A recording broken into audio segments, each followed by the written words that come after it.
বন্ধুরা, মা বেটি চ্যানেলে আপনাদের স্বাগত জানাই। আপনারা কেমন আছেন? অবশ্যই ভালো আছেন, আমিও ভালো আছি।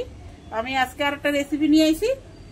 আমি আজকে রান্না করব এই যে ডাটা নিয়ে আইছি বাজারেতে, আর এই যে কাঁঠালের বিচি, এই দিয়ে রান্না করব। তো চলেন, এই যে বড় কাঁঠালের বিচি, বড় খাজা কাঁঠাল নিয়েছিল, ওর বিচি একদম দেন, বিচিগুলো কত বড় বড়। আর আমি এই বিচি কটা একটু লবণ দিয়ে সিদ্ধ করে নেব। জলটা বসাই দিছি, দিয়ে দেবো অল্প একটু লবণ দিয়ে সিদ্ধ করব।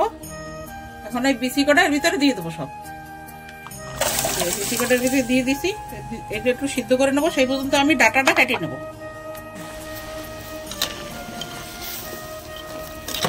এই যে কাঁঠালের বিচিটা ভালো করে সিদ্ধ করে নিছি, মস্ত সিদ্ধ হয়ে গেছে।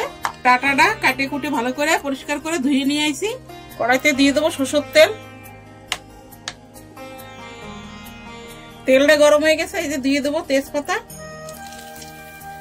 আর দিয়ে দেবো এই যে গোটা জিরা।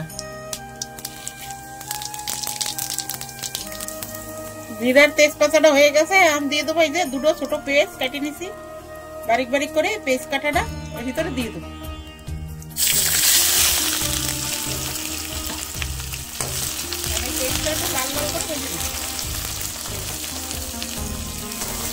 এই যে আমার পেস্টটা ভাজা হয়ে গেছে লাল লাল করে, আমি এর ভিতর দিয়ে দেবো এখন এই যে কটা কাঁচা লঙ্কা আর আদা আর জিরা বেটে নিছি, এখন এটা এর ভিতরে দিয়ে দেবো।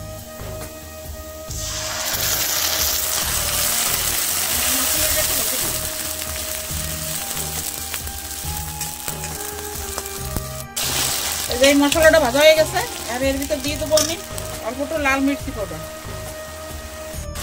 1 চামচ হলুদ,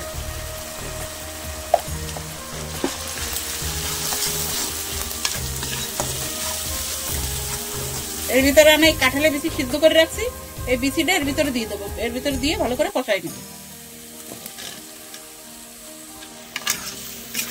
এটা ভালো করে সুন্দর করে কষাই নেব।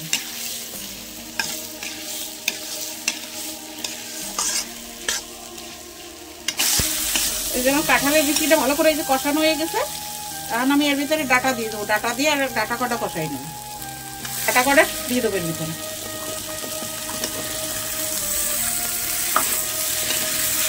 দিয়ে দেবো ভিতরে স্বাদ অনুসারে লবণ কম দেবো, কাঁঠাল বিচি সিদ্ধ করার সময় লবণ দিয়েছিলাম, ওই জন্য লবণ একটু কম দেবো। ডাটা এবার একটু লবণ বেশি হলে খাওয়া যাবে। এই ডাটা কটা ভালো করে কষাই নেবো।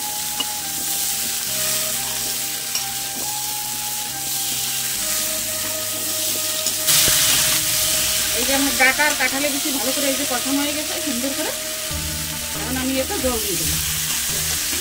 আমি এখন এতে জল দিয়ে দিচ্ছি।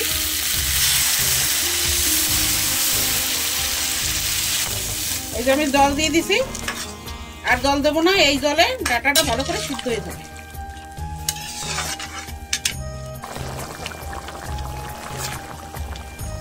এই যে নাড়া দিচ্ছি, দেই ডাটাটা সিদ্ধ হয়েছে নাকি, আর একটু সিদ্ধ হবে। এই ডাটাটা সিদ্ধ হইতে একটু টাইম লাগে। এই যে রাজগীরা ডাটা, কাটুয়া ডাটাটা আবার জলদি সিদ্ধ হয়, এই ডাটাটা আবার একটু টাইম লাগে। এই যে আমি 5 মিনিটের জন্য ঢাকা দিয়ে দেবো, তাহলে জলদি ডাটাটা সিদ্ধ হয়ে যাবে। এই যে এখন ঢাকনটা খুলতেছি, দেখি ডাটা কটা সিদ্ধ হয়েছে নাকি।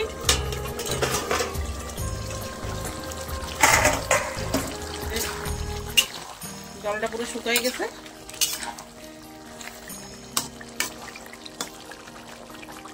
এই যে হয়ে গেছে ডাটা সিদ্ধ, আর কাঁঠালের বিচি তো সিদ্ধই রয়েছে পয়লাটাই। যে আমি এতে দিয়ে দেবো 1 চামচ চিনি।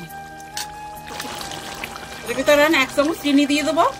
চিনি দিলে কি ডাটার ভিতরে যদি ঢোকে, ডাটাটা একটু মিষ্টি মিষ্টি হয়, খাইতে অনেক স্বাদ লাগে, এই জন্য 1 চামচ চিনি দিয়ে দেবো।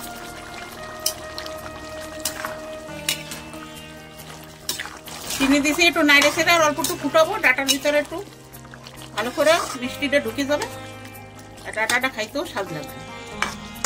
আমি আর অল্প একটু ফুটাই নেবো। এই যে আমার তরকারিটা রান্না করা হয়ে গেছে, এখন আমি নামাই নেব।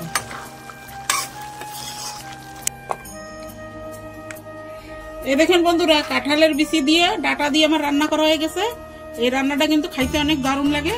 গরম ভাতের সাথে এই রান্নাটা অবশ্যই রান্না করে খাবেন, এরকম কাঁঠালের বিচি দিয়ে আর ডাটা দিয়ে। আর আমার রান্নাটা কেমন হয়েছে আপনারা রান্না করে খেয়ে বলবেন, ভালো লাগলে কমেন্ট করবেন, লাইক করবেন, শেয়ার করবেন, সাবস্ক্রাইব করবেন, আর এরকম পাশে থাকবেন। ভালো থাকবেন, সুস্থ থাকবেন। আর আমি এখানে ভিডিওটা সমাপ্ত করছি।